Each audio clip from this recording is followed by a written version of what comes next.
Learn how to play the Swiss Army Triplet. The Swiss Army Triplet is a unique one-way rudiment that can be played in both right and left-hand leads.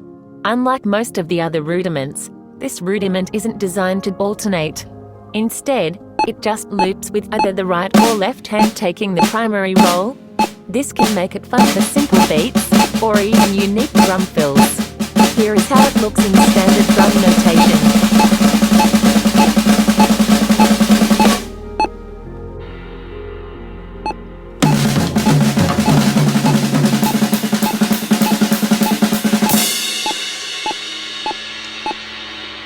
Please subscribe to my channel, and if you like it, please thumbs up.